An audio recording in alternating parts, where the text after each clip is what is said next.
ಬೇರೆ ಶರಿಯಾ ಏನ್ ಹೇಳುತ್ತೆ ನಮ್ಮ ಇಸ್ಲಾಂ ಧರ್ಮದಲ್ಲಿ ಇದಕ್ಕೆ ಏನು ಅವಕಾಶ ಇದೆ ಇದರಲ್ಲಿ ಅಂತ ಕೇಳಿದ್ರು. ನಾನು ಏನು ಹೇಳಿದೆ, ರಾಜಕೀಯ ನಂಗೆ ಬೇಡ ಸರ್. ಶರಿಯಾಗೆ ನಮ್ಮ ಪ್ರಜಾಪ್ರಭುತ್ವ ವ್ಯವಸ್ಥೆಯಲ್ಲಿ ನಮ್ಮ ಸಂವಿಧಾನದಲ್ಲಿ ನೀವು ಹೇಳದ್ ನಾನು ಕೇಳ್ಕೊಂಡು ಹೋಗಿ ಕರೆದ್ರ ನೀವು? ಅಲ್ಲಲ್ಲ, ನೀವು ಹೇಳೋದು ನಾನು ಕೇಳ್ಕೊಂಡು ಹೋಗಿ ಕರೆದ್ರ ನನಗೆ ಕರೆದಿದ್ಮೇಲೆ ನನ್ನ ಮಾತು ಕೇಳಿ. ನೀವೇನೋ ಹೇಳಕ್ಕೆ ಭಾಷಣ ಹೊಡೆಯಕ್ಕೆ ಕರೆದಿಲ್ಲ. ಅಲ್ಲಲ್ಲ, ಈ ವಿಚಾರಕ್ಕೆ ನನಗೆ ಕರೆದಿದ್ದು ಏನಕ್ಕೆ? ಶರಿಯಾ ನನಗೆ ಸಂಬಂಧ ಇಲ್ಲ. ನಾವು ಪ್ರಜಾಪ್ರಭುತ್ವ ವ್ಯವಸ್ಥೆ, ನಾನು ಮುಸಲ್ಮಾನ್, ಶರಿಯಾ ಮಾತೇ ಮಾತಾಡೋದು. ನಾನು ಮುಸಲ್ಮಾನು, ಶರಿಯಾ ಮಾತೇ ನಾನು ಮಾತಾಡೋದು. ಸರ್ ಒಂದ್ ನಿಮಿಷ ನನ್ಗೆ ಶರಿಯಾ ಬೇಡ, ನೀವು ಈ ವಿಚಾರ ಮಾತಾಡಿ. ಆ ವಿಚಾರ ಅದರಲ್ಲಿ ಬರುತ್ತೆ. ಏನ್ ಬರುತ್ತೆ ಸರ್? ಒಂದ್ ನಿಮಿಷ, ಏನ್ ಬರುತ್ತೆ ನೋಡಿ ಮೇಡಮ್, ಈ ದೇಶದ ಕಾನೂನು ಇದೆ ಸರ್. ನಮ್ಮಲ್ಲಿ CRPC ಇದೆ, BNS ಇದೆ, ಎಲ್ಲ ಕಾನೂನು ಅವಕಾಶನ ಕೊಡುತ್ತೆ. ಅವರು ಇದು ಫಾಲೋ ಮಾಡಕ್ಕೆ. ಅಲ್ಲ, ರಿಲಿಜನ್ ಬೇರೆ, ರಿಲಿಜನ್ ಫಾಲೋ ಮಾಡಕ್ಕೆ ಅವಕಾಶ ಕೊಡುತ್ತೆ ಕಾನೂನು. ರಿಲಿಜನ್ ಧರ್ಮ ಬೇರೆ, ಕಾನೂನು ಬೇರೆ. ಕಾನೂನು, ಧರ್ಮ ಬೇರೆ, ಕಾನೂನು ಬೇರೆ. ಸಂವಿಧಾನ ಅವಕಾಶ ಕೊಡುತ್ತೆ. ನನಗೊಂದು ಕಾನೂನು, ಇವ್ರಿಗೊಂದು ಕಾನೂನು ಇಲ್ಲ. ಅವಕಾಶ ಕೊಡುತ್ತೆ. ಎಲ್ಲರಿಗೂ ಒಂದೇ ಕಾನೂನು. ನಮ್ಮ ಇಸ್ಲಾಂ ಫಾಲೋ ಮಾಡಕ್ಕೆ ಅವಕಾಶ ಕೊಡುತ್ತೆ ಸರ್. ಅದು ಬನ್ನಿ ತರ ಒಳಗಡೆ ಇರಬೇಕು ಸರ್, ಎಲ್ಲ ಕಡೆ ಬಿಚ್ಕೊಂಡು ಓಡಾಡಕ್ಕಾಗಲ್ಲ. ಮತ್ತೆ ಏನ್ ಹೇಳ್ಬೇಕು ಹೇಳಿ? ನಾನು ಹೇಳೋದು ಬಾನು ಮುಷ್ತಾಕ್ ಅವ್ರ ಬಗ್ಗೆ ನಿಮ್ಮ ಅಭಿಪ್ರಾಯ ಬದಲಾಗಿದೆಯಾ? ನೋಡಿ ಮೇಡಮ್, ಅವರು ಹೋಗಗೆ ನಮ್ಗೆ ಏನಿದಿಲ್ಲ, ಹೋಗ್ಲಿ ಅಷ್ಟೇ ನನಗೆ ಬೇಕಾಗಿದೆ. ಯಾಕಂದ್ರೆ ಹೋಗ್ಲಿ ಮೇಡಮ್, ಅದು ಬೇಡ, ಹೋಗ್ಲಿ. ಇನ್ನೊಂದು ಮಾತು ನಾನು ಹೇಳ್ತೀನಿ. ಏನ್ ಮಾಡ್ತಾರೆ ಅಲ್ಲಿ? ಇನ್ನೊಂದು ಮಾತು ಇದೆ, ಫ್ಲವರ್ಸ್ ಎಸಿತಾರ. ನೋಡಿ ಈಗ ಏನಾಗಿದೆ, ಇವ್ರ ಜಗಳ ನಮ್ಮ ಮೇಲೆ ಹಾಕ್ತಾ ಇದ್ದಾರೆ. ಏನಕ್ಕೆ ಅಂದ್ರೆ ನೋಡಿ, ಇವರು ಇದ್ದಿದ್ರೆ, ಯಾರು ಬಿಜೆಪಿನವ್ರು ಇದ್ದಿದ್ರೆ ಆರಾಮಾಗಿ ಮಾಡಿಸ್ತಾ ಇದ್ರು. ಕಾಂಗ್ರೆಸ್ನವ್ರು ಇದ್ದಾರೆ, ಅವ್ರು ಮಾಡಬಾರ್ದು. ಇನ್ನೊಂದು ಏನಂದ್ರೆ, ಇವರು ಅಪೋಸ್ ಏನ್ ಮಾಡ್ತಾ ಇದಾರೆ ಮುಸಲ್ಮಾನ್ ಅಂತ ಅಷ್ಟೇ, ಬೇರೆ ಕಾರಣ.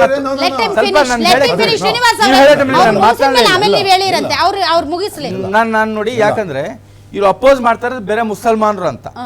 ಇವ್ರು ಮಾಡಿದ್ರೆ ಜಾಯಜು, ಬೇರೆಯವ್ರು ಮಾಡಿದ್ರೆ ನಾಜಾಯಜು. ಇದೇ ಬಂದಿರೋದು. ಈಗ ಇವರು ಮುಮ್ತಾಜ್ ಅಹಮದ್ ಇದ್ರು, ಇವ್ರು ಇದ್ರಲ್ಲಿ MLC ಮಾಡಿಸಿದ್ರು. ಅವ್ರಿಗೂ ಕರೆದಿದ್ರಲ್ಲ, ಅವ್ರನ್ನು ಹೋಗಿದ್ರಲ್ಲ, ಇವರೇ ಕರೆದ್ರಲ್ಲ. ಒಬ್ರು ಇವರು ಇದ್ರು, ಯಾರೋ ಮೈಸೂರು ಮೇಯರ್ ಇದ್ರು.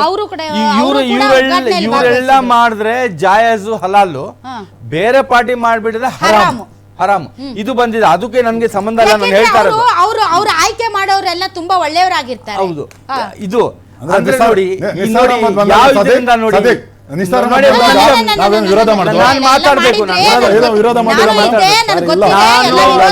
ಕಾಂಗ್ರೆಸ್ಗೆ ಸಪೋರ್ಟು, ಬಿಜೆಪಿಗೆ ಸಪೋರ್ಟು, JDS ಸಪೋರ್ಟ್ ಅಲ್ಲ.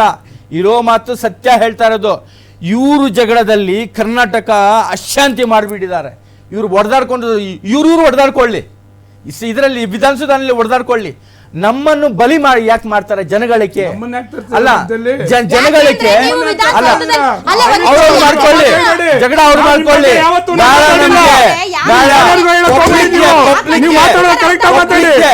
ಪಬ್ಲಿಕ್ ಯಾಕೆ ಇದು ಮಾಡ್ತೀರಾ? ಸರ್, ಇವರು ವಿಧಾನಸೌಧದಲ್ಲಿ ಕೂಗಾಡ್ತಾರೆ, ವೇದಿಕೆಗಳಲ್ಲಿ, ಇಲ್ಲಿ ಡಿಬೇಟ್ಗಳಲ್ಲಿ ಕೂಗಾಡ್ತಾರೆ, ಆಮೇಲೆ ಅಡ್ಜಸ್ಟ್ ಮಾಡ್ಕೊಂಡು ಹೋಗ್ತಾರೆ. ಇವ್ರ ಮಾತು ಕೇಳಿ ಬೀದಿಯಲ್ಲಿ ಹೊಡೆದಾಡ್ತಾರೆ. ಅವ್ರ ಬಗ್ಗೆ ಮಾತಾಡ್ತಿದ್ದಾರೆ, ಹಂಗಾಗಿ ನಿಮ್ಗೆ ಅದು ರಿಲೇಟ್ ಇಲ್ಲ. ಆಯ್ತು, ಭರತ್ ಶೆಟ್ಟಿ ಅವರೇ, ಈಗ ಬಾನು ಮುಷ್ತಾಕ್ ಅವರು ಹೇಳ್ಬಿಡ್ಲಿ, ಅವರು ನಂಬ್ತೀನಿ, ಈ ದೇವ್ರನ್ನ ನಂಬ್ತೀನಿ, ಈ ದೇವ್ರನ್ನ ಪೂಜಿಸ್ತೀನಿ, ಹಂಗಾದ್ರೆ ಬರಲಿ ಅಂತ ಅವ್ರು ಹೇಳ್ತಾ ಇದ್ದಾರೆ. ನೀವು ಪ್ರಜಾಪ್ರಭುತ್ವ ವ್ಯವಸ್ಥೆಯಲ್ಲಿ ನೀವು ಪ್ರತಿಯೊಂದು ಧರ್ಮದ ಬಗ್ಗೆ ಗೌರವಿಸಬೇಕು ಅನ್ನೋದಿದೆ. ನನ್ನ ನಂಬಿಕೆ ನಿನ್ನ ನಂಬಿಕೆ ಆಗಿರಬೇಕು ಅಂತ ಏನಿಲ್ಲ. ಹೌದಲ್ಲ ಸರ್? ಹೌದಲ್ಲ ಸರ್? ಸೊ ಹೀಗಾಗಿ ಈಗ ನಾವು ಮುಸಲ್ಮಾನರ ರಂಜಾನ್ ತಿಂಗಳಲ್ಲಿ ಹೋಗಿ ಅವ್ರ ಜೊತೆ ಕುತ್ಕೊಂಡು ಊಟ ಮಾಡಿ ಬಂದಕ್ಕೆ ನಾವು ಮುಸಲ್ಮಾನ ಧರ್ಮವನ್ನು ಪಾಲಿಸಿದಾಗಲ್ಲ. ದಸರಾದಲ್ಲಿ ಜಾತ್ಯತೀತವಾಗಿ ಎಲ್ಲರೂ ಬಂದು ಫೋಟೋ ಹೊಡ್ಕೊಂಡು ನಿಂತ್ಕೊಂಡು ಚಾಮುಂಡೇಶ್ವರಿದು ಹಾಕ್ತಾರೆ, ಅರಮನೆದು ಹಾಕ್ತಾರೆ ಅಂದ ಮಾತ್ರಕ್ಕೆ ನಾನು ಸಂಪೂರ್ಣ ಹಿಂದೂ ಆದೆ ಅಂತಲ್ಲ. ಸೊ ಪ್ರಜಾಪ್ರಭುತ್ವ ವ್ಯವಸ್ಥೆಯಲ್ಲಿ ನಮಗೆ ಆದಂತಹ ಒಂದು ರೇಖೆ ಇದೆ, ಅದನ್ನು ನಾವು ಇಟ್ಕೊಂಡೇ ಒಬ್ರಿಗೊಬ್ರು ಸಹಿಷ್ಣುತೆಯಿಂದ ಬಾಳ್ತೀವಿ. ಈಗ ನಿಮ್ಮ ಪ್ರಕಾರ ಬಾನು ಮುಷ್ತಾಕ್ ಅವರು ಬಂದರೆ ನಾನು ಹಿಂದೂ ದೇವ್ರನ್ನ ನಂಬಿದ್ದೀನಿ, ಹಿಂದೂ ದೇವ್ರನ್ನ ಪೂಜೆ ಮಾಡ್ತೀನಿ ಅಂತಲೇ ಬರಬೇಕಾ ನಿಮ್ಮ ಪ್ರಕಾರ? ಈಗ ನೋಡಿ, ಬಾನು ಮುಷ್ತಾಕ್ ಅವ್ರ ಮೇಲೆ ನನಗೆ ಅಪಾರವಾದ ಗೌರವ ಇದೆ. ಯಾಕೆ ಅಂತ ಹೇಳ್ತೀನಿ ಕೇಳಿ.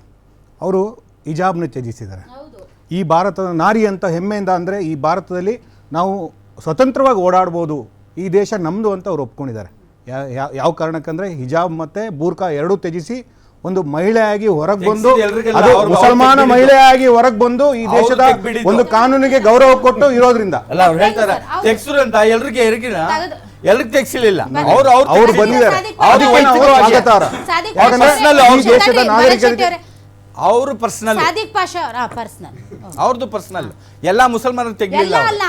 ಎಲ್ಲ ಅಲ್ಲ. ನೀವು ಬೇಕಾದ್ರೆ ನಾಳೆ ಒಂದು ರಿಯಾಲಿಟಿ ಚೆಕ್ ಮಾಡೋಣ, ಯಾರ್ಯಾರು ಯಾರ್ಯಾರು ಹಿಜಾಬ್ ತ್ಯಜಿಸಿದ್ದಾರೆ ಅವರೆಲ್ಲರೂ ಮುಸಲ್ಮಾನರು ಅಲ್ಲ ಅನ್ನೋದಕ್ಕೆ ನಿಮ್ದು ಯಾವುದೇ ಹಕ್ಕು ಅಧಿಕಾರ ಇಲ್ಲ. ಹಾಗಾಗಿ ಅವರು ಆ ಒಂದು ವಿಚಾರವಾಗಿ ನಾನು ಅವ್ರನ್ನ ಅಭಿನಂದನೆ ಸಲ್ಲಿಸ್ತೇನೆ. ಧರ್ಮದಲ್ಲಿರುವಂತಹ ಮೂಲಭೂತ ಮತ್ತು ಸಂಪ್ರದಾಯಗಳಿಂದ ಕಟ್ಟಿ ಹಾಕಪಡುವಂತಹ ಎಲ್ಲ ಆಚರಣೆ ಮತ್ತು ಕಟ್ಟುಪಾಡುಗಳಿಂದ ಅವರು ಧಿಕ್ಕರಿಸಿ ಹೊರಗೆ ಬಂದಿದ್ದಾರೆ. ಅದಕ್ಕೆ ನಾವು ಸ್ವಾಗತ ಅಭಿನಂದನೆ ಸಲ್ಲಿಸಬೇಕು. ಆ ಜೊತೆಗೆ ಅಡ್ಡಗೋಡೆ ಮೇಲೆ ದೀಪ ಇಟ್ಟ ರೀತಿಯಲ್ಲಿ ಅವರು ಕೆಲವೊಂದು ನಡವಳಿಕೆ ಮತ್ತೆ ಮಾತುಗಳು, ನೀವು ಆವ ಭಾವ ಏನಂತೀರಿ ಅದಿದೆ. ಆ ಒಂದು ಸ್ಟ್ಯಾಂಡಿಂದ ನಮಗೆ ಬಹುಸಂಖ್ಯಾತರಿಗೆ, ಯಾಕಂದರೆ ನಾವು ಈ ನೆಲದ ಒಂದು ಪ್ರಕೃತಿನ ಆರಾಧನೆ ಮಾಡುವಂಥದ್ದು, ಬಹುಸಂಖ್ಯಾತರು ಒಂದು ದೇವಿನ ಇವತ್ತು ಹೆಣ್ಣು ಮಗುನ ದೇವ ರೂಪದಲ್ಲಿ ಆರಾಧನೆ ಮಾಡೋದು, ಇದನ್ನ ಎಲ್ಲೋ ಒಂದು ಘಾಸಿಗೊಳಿಸುವಂತ ವಿಚಾರವಾಗಿದೆ. ನಮಗೆಲ್ಲರೂ ಮೇಡಮ್, ಈ ದೇಶದಲ್ಲಿ ಯಾವುದೇ ಹೆಣ್ಮಗಾಗ್ಲಿ, ಯಾವ್ದು ಕ್ರೈಸ್ತರಾಗ್ಲಿ ಮುಸಲ್ಮಾನರಾಗ್ಲಿ, ನಾವು ತಾಯಿ ರೂಪದಲ್ಲಿ ನೋಡ್ತೀವಿ, ದೇವ ರೂಪದಲ್ಲಿ ನೋಡ್ತೀವಿ. ಇಲ್ಲ, ನಾವು ಮಾಡಿದೀವಿ ಮೇಡಮ್. ನಾವು ಎಲ್ಲರಿಗೂ ಒಂದು ಗೌರವ ಕೊಡುವಂಥದ್ದು ಮಾಡ್ತೀವಿ. ಅದು ಮುಸಲ್ಮಾನ ಹೆಣ್ಮಗಳಾಗ್ಲಿ ಭಾರತೀಯ ನಾರಿಗೆ ನಾವು ಒಂದು ದೇವರ ರೂಪದಲ್ಲಿ ನೋಡುವಂಥದ್ದು ನಮ್ಮ ಒಂದು ಸನಾತನ ಧರ್ಮದಲ್ಲಿ ಕೊಟ್ಟಿರುವಂಥ ಆಚಾರ ವಿಚಾರಗಳು. ಹಾಗಾಗಿ ಅವರು ಅಷ್ಟೇ ಈಗ ಬರಲಿ, ಪೂಜೆ ಮಾಡಲಿ, ದೇವಿನ ಚಾಮುಂಡೇಶ್ವರನ ಆರಾಧನೆ ಮಾಡಲಿ, ಆದ್ರೆ ಕುಂಕುಮ ಅರಿಶಿನ ಇಟ್ಕೊಂಡು ಬರ್ಲಿ ಅನ್ನೋದು ನನ್ನ ಒಂದು ವಾದ. ಯಾಕಂದ್ರೆ ಇದು ನೋಡಿ, ಇವತ್ತು ಹೇಳ್ತೀರಿ ಸರ್ವ ಜನಗರ ಶಾಂತಿಯ ತೋಟ ಅಂತ, ಅದು ಬರೀ ಹಿಂದೂಗಳಿಗೆ ಮಾತ್ರ. ನಿಮ್ಮ ಭಾವನೆಗೆ ಧಕ್ಕೆ ಆಗ್ತಿದೆ ಅಂದಾಗ ನೋಡ್ರಿ, ನಾನು ಹೇಳ್ತೀನಿ ಕೇಳಿ ಸರ್, ಒಬ್ಬ ಹೆಣ್ಮಗಳು ಆಕೆಗೆ ಗಂಡ ಇಲ್ಲ ಸರ್, ಆಕೆಗೆ ಇಚ್ಛೆ ಇರೋದಿಲ್ಲ ಅರಿಶಿನ ಕುಂಕುಮ ಇಟ್ಕೊಳ್ಳಕ್ಕೆ, ಹಾಗಾದ್ರೆ ಅವಳು ಪೂಜೆ ಮಾಡೋದಕ್ಕೆ ಅಸಮರ್ಥಳೆ? ಪೂಜೆ ಮಾಡ್ಲಿ, ಮತ್ತೆ ಏನ್ ಸರ್ ನಿಮ್ದು? ಏನ್ ಸರ್ ಅದು ಅರಿಶಿನ ಕುಂಕುಮ?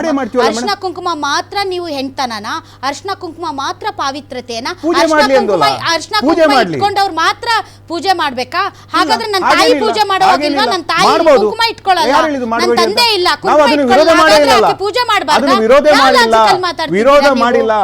ಅರಿಶಿನ ಕುಂಕುಮ ತಾಯಿಗೆ ಹಚ್ಚಲಿ, ಒಂದು ಅಗರಬತ್ತಿ ಹಚ್ಚಿ ಪೂಜೆ ಮಾಡ್ಲಿ. ಅಲ್ಲ ಸರ್, ಅರಿಶಿನ ಕುಂಕುಮ ಏನ್ ಸರ್ ಇದು ಲಾಜಿಕ್ ಇಲ್ಲದೆ ಇರೋದು? ಹಾಗಾದ್ರೆ ಸರ್ ಹಾಗಾದ್ರೆ ನಿಸಾರ್ ಅಹಮದ್ ಅವರು ಅರಿಶಿನ ಕುಂಕುಮ ಹಚ್ಕೊಂಡು ಅರಿಶಿನ ಕುಂಕುಮ ಹಚ್ಚಿ ಪೂಜೆ ಮಾಡಿದ್ರ? ಅಲ್ಲ, ಹಚ್ಚಿದ್ರ ನಿಸಾರ್ ಅಹಮದ್ ಅವರು? ನಿಸಾರ್ ಅಹಮದ್ ಅವ್ರನ್ನ ನಮ್ಮಲ್ಲಿ ಹೆಣ್ಣು ಮಕ್ಕಳಿಗೆ ಅಪಾರವಾಗಿ ದೇವಿ ರೂಪದಲ್ಲಿ ನೋಡ್ತೀವಿ ನಾವು. ಇವತ್ತು ಬಾನು ಮುಸ್ತಾಕ್ನ ದೇವಿ ರೂಪದಲ್ಲಿ ನೋಡ್ತೀವಿ, ನೋಡಕ್ ಬಯಸ್ತೀವಿ. ಅವರು ಅಂಬಾರಿ ಹತ್ತಿ ನಾವು ನೋಡಿ, ಇಲ್ಲಿ ನಿಮ್ಗೆ ಅರ್ಥ ಆಗಿಲ್ಲ, ನಮ್ಮ ನಿಲುವುಗಳು ಅರ್ಥ ಆಗಿಲ್ಲ. ಹೆಗಡೆ ಅವರು ಸಿದ್ದೇಶ್ವರ ಸ್ವಾಮೀಜಿಗಳ ಮಾತು, ಅವ್ರ ಹೆಸರು ತಗೊಳಕ್ಕೂ ನಾನು ನಾಲಾಯಕ. ಭೈರಪ್ಪನವರು, ಎಸ್.ಎಂ. ಕೃಷ್ಣ ಅವರು, ದ್ರೌಪದಿ ಮುರ್ಮು, ಸುಧಾಮೂರ್ತಿ, ಹಂಸಲೇಖ, ಚನ್ನವೀರ ಕಣವಿ ಇವರೆಲ್ಲರೂ ಅಂಬಾರಿ ಹತ್ತಿ ಅರಿಶಿನ ಕುಂಕುಮ ಹಚ್ಚಿ ದೀಪ ಆರತಿ ಎತ್ತಿ ಆಮೇಲೆ ಹೂವನ್ನ ಅರ್ಚನೆ ಮಾಡಿದ್ರ. ಅಲ್ಲ ಅಂದ್ರೆ ನಿಮ್ಗೆ ಇಲ್ಲಿ ಗೊಂದಲ ಆಗಿರೋದು ನೋಡಿ. ನಾವೊಂದು ಹೇಳ್ತಿ ಕೇಳಿ, ಹೆಣ್ಣು ಮಗುನ ದೇವತಾ ರೂಪದಲ್ಲಿ ನೋಡುವಾಗ ಬಾನು ಮುಸ್ತಾಕ್ ನಾವು ದೇವರ ರೂಪದಲ್ಲಿ ನೋಡ್ತೀವಿ, ದೇವತಾ ರೂಪದಲ್ಲಿ ನೋಡ್ತೀವಿ. ದೇವತೆಗೆ ನೋಡಿ ನಮ್ಮ ಒಂದು ಭಾವನೆ ಇದೆಯಲ್ಲ, ಅದು ಅರಿಶಿನ ಕುಂಕುಮ ಹಚ್ಚಿ ನಾವು ಇದು ಮಾಡುವಂಥದ್ದು. ಅರ್ಶನ, ಹಾಗಾದ್ರೆ ನಾನು ಅರ್ಶನ ಕುಂಕುಮ ಹಚ್ಚಿಲ್ಲ, ಹಾಗಾದ್ರೆ ನಾನು ನಿಮ್ಗೆ ಒಂದು ಹೆಣ್ಣು ದೇವತೆ ತರ ಕಾಣ್ತಾ ಇದ್ದೀನ ಅಥವಾ ದೇವತೆ ತರ ಕಾಣ್ತಾ ಇದ್ದೀನ ನಿಮ್ಗೆ? ನೋಡಿ ಅಲ್ಲಿ ನಮ್ಮ ಬಹುಸಂಖ್ಯಾತರ ಭಾವನೆಗೆ ಧಕ್ಕೆ ಆಗ್ತಿದೆ. ಮತ್ತೆ ನಾವು ಒಂದು ಗೌರವ ಕೊಡುವಾಗ ನಿಮ್ಮನ್ನ ಆ ಒಂದು ಕುಂಕುಮ ಇಟ್ಕೊಂಡ್ರೆ ಅಷ್ಟೇ ಹೆಣ್ಣು, ನೀ ಬಳೆ ಹಾಕೊಂಡ್ರೆ ಅಷ್ಟೇ ಹೆಣ್ಣು. ಇಲ್ಲ, ಇದು ಎಲ್ಲೋ ಕಿರ್ಚುವಂತ ಕೆಲಸಗಳಾಗ್ತಿದೆ. ನಾವು ನಿಮ್ಮನ್ನ ಒಂದು ದೇವಿ ರೂಪದಲ್ಲಿ ನೋಡಕ್ ಬಯಸ್ತೀವಿ ಅನ್ನೋದು ನಮ್ಮ ಒಂದು ಭಾವನೆ.